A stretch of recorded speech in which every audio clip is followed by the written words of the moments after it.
This is Mrs. Hogarth. Right now I want to spend a few minutes talking about shape.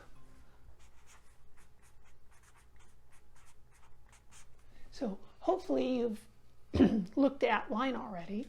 So if I take a line, okay, it's just a line.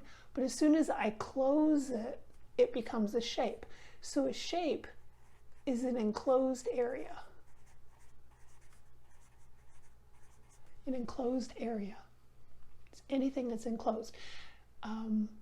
So let's look at different kinds of shapes. A lot of shapes have names, right?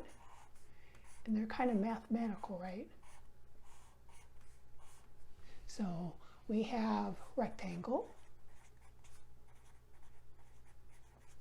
triangle, circle, square. They're man-made, right? You talk about them in math class a lot. Man-made. So a table is basically a square, unless you have a round table, unless you have an oval table. We have all kinds of different kinds of tables. Now, this is obviously looking at it from above. So we have these shapes. There's a name for them, and it's called geometric.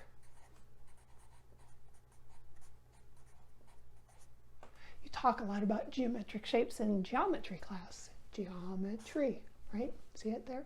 So geometric, man-made shapes, they pretty much have a name, and it's very mathematical.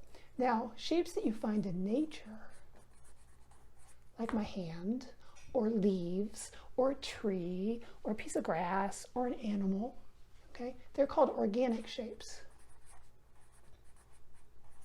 They're called organic shapes.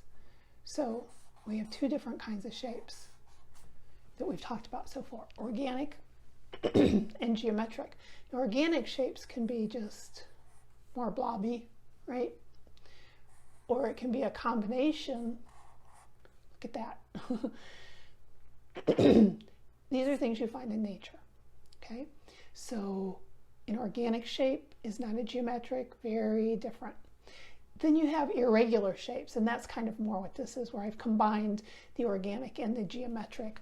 Most shapes are fairly irregular. Unless you're drawing a leaf, then you're all organic. But if you're making things up, you're looking at very, very a combination of them all. So again, what we're going to do is we're going to practice some of these, and then we're also going to look at how some artists have used shapes in their artwork.